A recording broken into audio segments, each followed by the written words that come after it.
Hey guys, it's Slats, and today we're going to be talking about self-help content. Now, this video is going to be a little weird and maybe even a bit hypocritical just because I would say I fall under this category. I definitely, I'm literally talking about things that I struggle with. That's a lot of the content that I post. And even recently, I started that Ask Slats series where you guys submit me questions, and a lot of them are about things that you guys are struggling. And I try my best to give you some sort of answer or advice to it. But in this video, I'm going to be criticizing that style of content a bit and trying to really tell you guys and myself what I've experienced, that maybe watching these videos, you kind of also have to take it with a grain of salt. I mean, I have a disclaimer on the Google form, and I also mentioned it in the first video of that series where, I'm not a professional, right? I'm not a therapist. I'm not, really qualified to be giving people advice, especially on certain topics.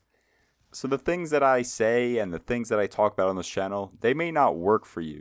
The advice that I give, the solutions that work for me may not be good for you, may not work. It could be a completely different situation.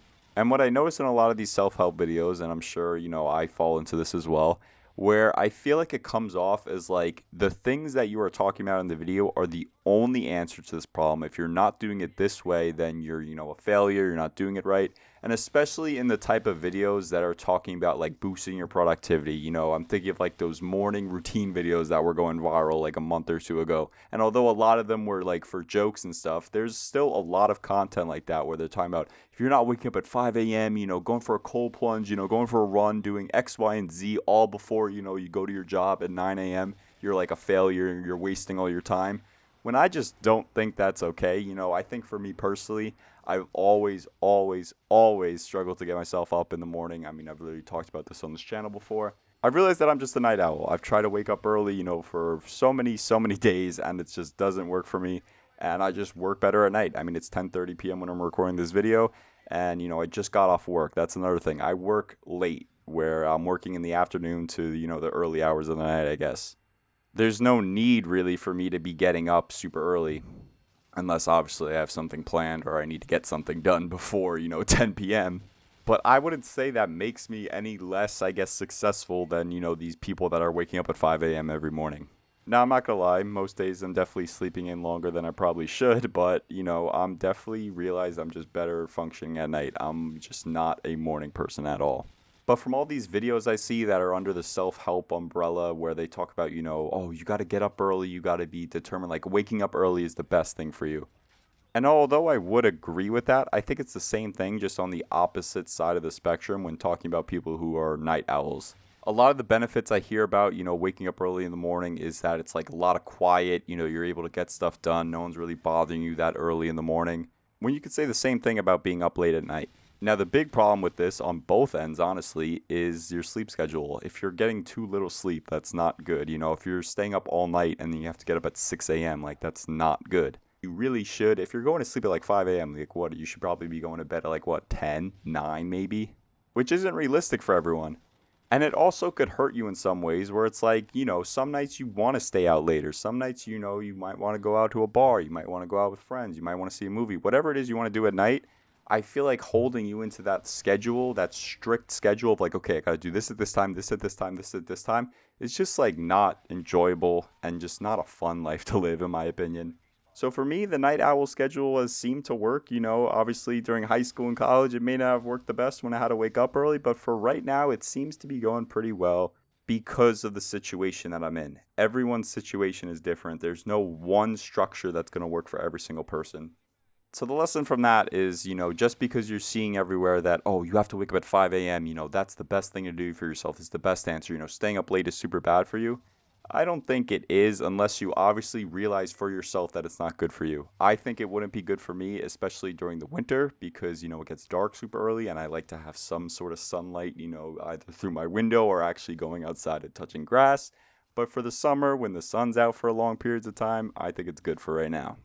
I think the next problem I want to talk about is something that I definitely saw myself, getting into, which is instead of actually changing and working to better myself, I would just watch self-help videos, and that would kind of feel like in a way that I'm improving myself without actually putting any effort into it. This kind of relates back to a video I posted very early on when I talked about, talking about keeping your goals to yourself, where if you're talking about your goals, it kind of tricks your brain into thinking that you already kind of achieved them and you won't really feel the need to, actually do the thing that you said you were going to do.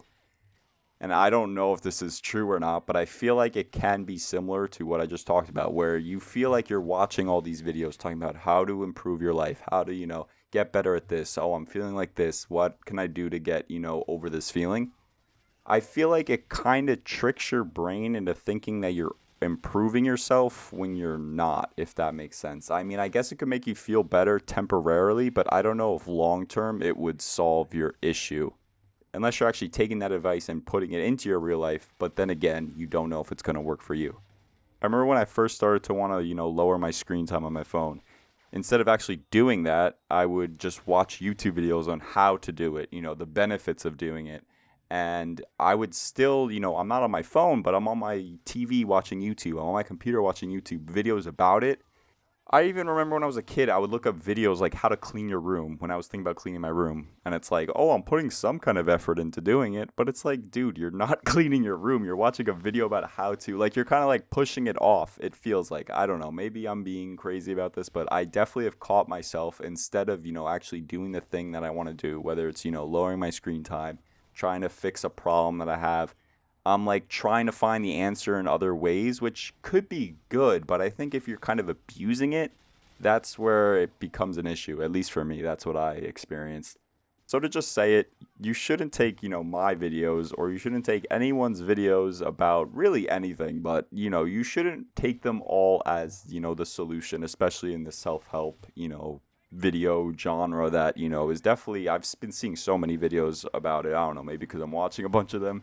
You should maybe try out the things that they say. I'm not saying, what they're saying is wrong or it won't work for you for certain. That's absolutely not the case. I feel like there are things that, do work for you, but there are things that don't. And I think there's nothing wrong with, trying something it doesn't work for you. But I don't think, that should be seen as like, oh, well, what is this guy talking about? Or, oh, what am I doing wrong? Like, I feel like that is a big negative that could come from this, where you'll feel bad about yourself because you see this video about someone talking about a problem that you have or something that you want to achieve in your life, and they're talking about how to do it. When you follow all those steps exactly and it doesn't work for you, you just think about yourself and what went wrong with you and what's wrong with you and all this other stuff that will just not be a good benefit in the long run. My final point of this is that I do not think that self-help content is bad. I'm not hating on anyone that makes this style of content. I am literally involved in it as well. I'm not saying that anyone's perspective is necessarily wrong. I'm not saying that what they're trying to do has bad intentions and all this stuff like that. I think overall, this style of content is really good. I think it does help a lot of people.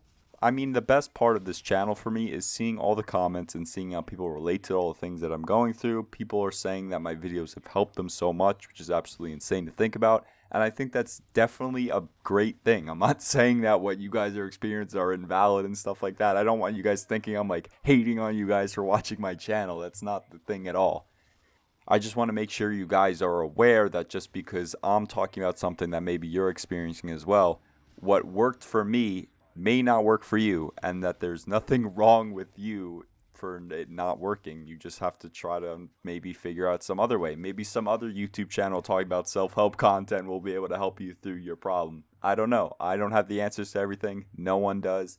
I think that's just very important to keep in mind, especially with self-help content, because I feel like when people are trying to find help on, say YouTube, TikTok, Instagram, whatever it is, they're already kind of in a mindset where, especially if they're searching for a specific kind of video, right? They're searching for how to do this, how to make myself feel better, how do I do this? They're already kind of vulnerable and not really feeling too well. I know I've been there. And when it doesn't work for you, it makes you feel even worse. But I definitely just want to put this kind of disclaimer or whatever, just for my channel mainly, but also just in general, because I know I needed to hear it as well. But yeah, I think that's going to do it for today's video. Hope you guys did enjoy. I am very curious what you guys have to say about this video, because I definitely think it's a little weird that I'm talking about this topic, and I'm definitely, involved in it some way when posting this style of content on YouTube. Thank you for watching. If you did enjoy, please consider subscribing, and I'll see you guys in the next one. Peace out.